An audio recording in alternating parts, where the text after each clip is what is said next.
Now, we all know people that no matter the conversation, they always find a way to talk about themselves. And even if it's not about themselves, it always seems to be their voice that takes up the entire conversation. On today's episode, we're discussing how to handle people who dominate conversations.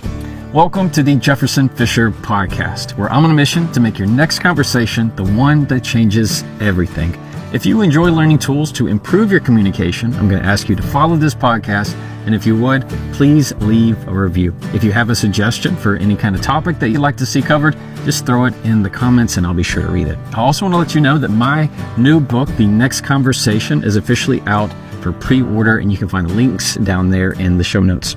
When it comes to somebody dominating a conversation, and not in the good way, as in they're not letting anybody else speak, they're the ones always having to hear their own voice, there's some things I need you to do. Number one, interrupt them. You interrupt that person. Now, I know it doesn't sound like me to suggest that, but it's true, because if they're not going to respect your time, then you have to do it. And there's a particular way I want you to do that. You interrupt them by using their name. You start low and then you go higher, because people listen to their name. Their name gets their attention. It's the best word they can ever hear is their name. So if I were to hear you or somebody was listening to me and I just said, "Hey, Jefferson, Jefferson, Jefferson," you say it as often and as loud as you need to, because it will eventually make them stop. Number two, when they do stop, I want you to filter and pass it. Here's what I mean. Filter as in you're going to summarize what they just said very quickly and then pass it to somebody else to say, "Hey, I totally hear you. I understand what you're just saying. I'm curious to hear what Bob has to say or what Susie has to say," or you turn it on yourself. My thoughts are, and number three, if they're still dominating the conversation, then you got to put a time limit on it. You have to find a way to get out of there because you're not reaching them. So it's as easy as saying, "Hey, I got about 5 more minutes and then I need to get going. I need to do other things." But time limit is the only way to make sure that they're just going to continue to talk as long as they have an audience. And at the end of it, you just have to understand, when somebody is dominating the conversation, it's not a two-way street. It's a one-way street. It's a monologue, and you didn't buy a ticket to hear it. So if they're not going to respect the way conversation should happen, it's time that you respect yourself. And most of the time, these kind of scenarios happen in meetings. Zoom meeting, in-person meeting, it doesn't matter. Where I see it most is in Zoom meetings, because now after COVID with everything, a lot of the legal world has moved to Zoom, where everything is virtual. And I'm sure that's the same way in your world. But what typically happens is that there is, let's say, a dozen people, 10 people, 8 people on the Zoom.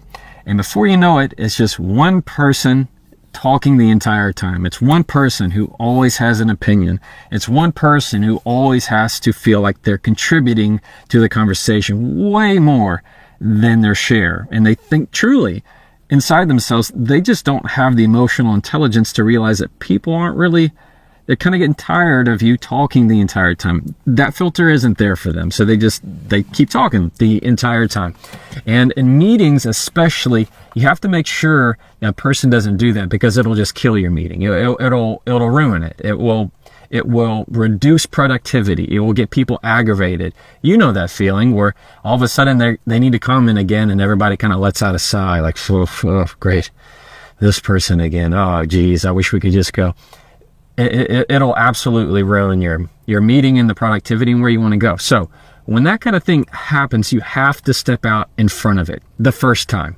If you just let them drone on because you're afraid to offend them, you're afraid to come out in front and feel like that's being too direct, then you just have to be okay with a bad meeting, because it's not going to happen. Also, understand that when people are dominating the conversation, it's often a sense of insecurity. Like most things, we feel that the more we talk, the more intelligent we are. The more people will see how smart we are, how much we're trying to contribute. But often what I find in meetings is the person who speaks the most is typically the one that knows the least. It's the person who's the least out of touch. So they have to overcompensate and feel like everybody around them can have some kind of faith in them. So they talk a whole lot. But often the more you say, it just shows the less that you know. So you're going to be careful about that in your next meeting. But here's the takeaway. When somebody's dominating and trying to control the conversation, you have to step out in front of it quickly, because if you don't, it can go south in a hurry. And I hear some of you already going, Jefferson, I don't feel comfortable interrupting this person. I don't feel comfortable interrupting them. They're going to get upset if I interrupt them. No, they're not. They're going to want to stop and listen. Maybe they might be a little bit frustrated, but your purpose is true. And here's how I'm going to help you with that. When you need to interrupt somebody, there's a difference between me just starting to share my thought. Let's say, for example, you're talking to me, telling me a story. I've heard this story a million times. There's a difference between me cutting in and going, yeah. I mean, we all know, okay?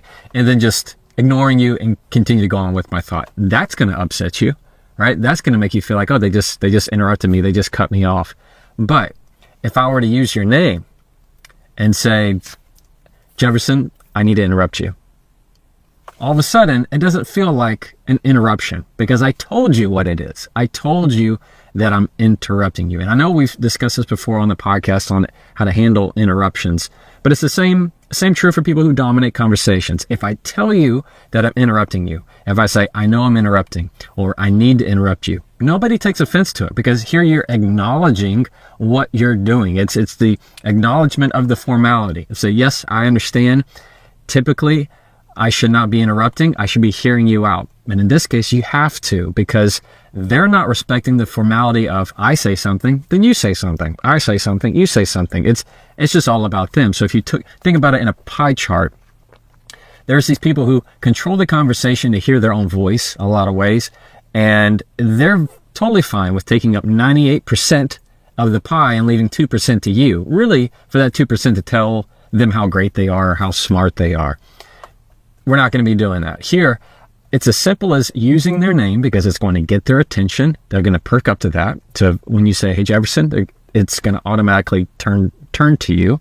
They're going to look at you, especially the more you raise your voice in that way. But you're going to do it kind. You're not going to do it in a way that is rough or rude or just exasperated. That's going to make it go further south. Here, you are pulling them back in a way, nudging them back in to how a conversation is supposed to go, especially one that you're going to be involved in. Because understand, what you're doing here is also informing them, hey, if you want to have a conversation with me, this is how this is going to go. I'm going to say something, you're going to say something, and we're going to acknowledge each other's points. I'm not here. I didn't buy a ticket to listen to the show where I just sit and you get to say everything and I have to be quiet. That's not it. Here, you are showing them your manual. If you want to communicate with me, this is how you're going to do it. So when you use their name, it gets their attention. And it's easy way, if you feel like you're being too direct, to tell them, I need to interrupt you. This is a big key point of this, mind you. Do not apologize. Look at me. Listen to me. Don't apologize. Don't say, I'm so sorry to interrupt you. You are not sorry for it. You are not sorry for it. Here, you need to do it. It is them that has put you in this position. So you're not going to apologize for having a boundary. You're not going to apologize for needing to take a stance and say, this can't continue. Cool? So you're not going to say, I'm sorry. It is, I need to interrupt you. That is as simple as that. Or, I'm interrupting you. I know I'm interrupting you. Both of those will even allow them to go, okay, I'm listening. It'll totally turn it to you, and they're not going to take offense to it because you're acknowledging it in the moment. And one point I want to make very clear